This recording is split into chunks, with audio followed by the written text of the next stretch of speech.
Hello and welcome to Indie Miners. Despite having 3 albums behind them, London band BAR ITALIA are coming out firing with their 4th album, The Twits. Today on Indie Miners, we are going to give it a quick review. BJ, welcome to the show. Hope you are well, mate. Give us a bit of a rundown. Thanks, mate. BAR ITALIA have been out on the scene for a little while. It's their 4th album, as Al said. This is their 2nd album this year. I'm going to be selecting one of these songs from this album or the other album in terms of my top 10. I've been really pumped about this particular band. They're very unique in a sense that they have 3 singers, and for the majority of the songs, so there are some exceptions on this particular album, all 3 of the singers sing and contribute as the lead vocalist. So it's a different style, Al. It is really, really different. This one, when I heard that they were coming out with another album, I was really pumped. And the first 2 singles from it, My Little Tony and Jelsy, are really cool sounding tracks. And My Little Tony film clip is also kind of exciting. I don't know, Al, if you've seen it, but it just reminds me of one of those parties we had back in the day where everyone was just crowding into a flat and beers are flowing. And in terms of my assessment, I probably, aside from the single, fortunately I didn't quite like the other songs. They didn't quite gel for me, which it's 47 minutes, Al. I mean, it's a long album, and especially the 2nd album for the year. I think it just went a bit too long, and maybe they could have culled. They're a band on the rise, okay? So I think that they could be a band that we hear about in the years to come, but I don't know. It felt like this, in some ways, might have been a backward step, except for the singles. Al, what did you make of all this? I'm very interested because I think that they could be slightly polarizing. Yeah, look, I was initially excited about this album, and for a band to release 2 albums in a year is a huge feat, but I do think there's a fair bit of filler on this album. But the particular highlight is the song The World's Greatest Emoter for me, which is an absolute belter of a song that's made my top 23 list. But after that, I think that's track 4, and after that I really kind of struggled with the rest of the album. Track number 12, the Jelsy. The name of that Jelsy, one? that's my favourite. I thought that was pretty good. Yeah.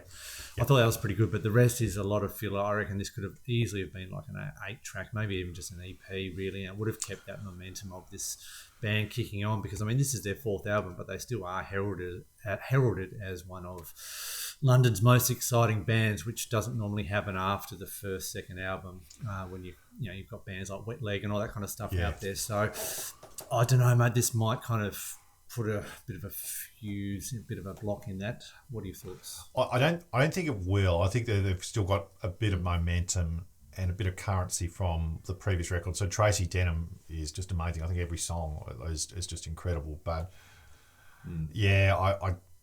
look, sometimes that's what happens with bands. They put an album out that might be a backward step, but I think they're playing the long game for me. I think that I'm looking forward to what they could be releasing in a couple of albums' time. It's not one of those bands that they're kind of one and done. So and I think they've got a number of gears before them that they could be going to, and look, that they could be absolutely anything. I mean, I think that, the only thing for me is, like, what do you think of the vocals? The female singer Nina Cristante, I think like she does sing out of tune a little bit, but it's sort of it kind of works. It does work. That's right. So look, I think people would potentially criticise them for not having strong enough singers. Probably aside from Sam Fenton, I think it's Sam Fenton is the one of the male vocalists, but it does seem to work. So I don't know. Look, that's probably the only thing that people could probably criticise them for, but. I think the songs that it works on really well, and the songs that don't sound that great really don't sound that great at all. As we mentioned, the particular tracks that we liked, I think the way that the vocals kind of kick in at different times with the different sounds, I think it's brilliant, and it's really quite refreshing, because there's not many bands really doing that out there. So that's the reason why they are kind of exciting, and particularly exciting live. But I just think, I'm hoping by the 5th album that they kind of would have ironed out a few more of these kind of creases really, but for me, that's the reason why it's probably going to be about a 2.5-star album for me, mate. There's just a bit too much filler. What would you give it out of 5?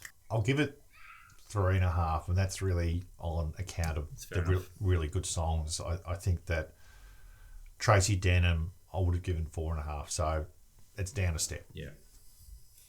Yeah, no, that's fair enough. Look, so that's our very quick review of the new album from BAR ITALIA, the Twits. That wraps up another episode of Indie Miners. Please look to subscribe to the channel, follow us on Twitter, and let us know if there's an album you would like us to look at. So until next time, bye for now, and thank you for watching.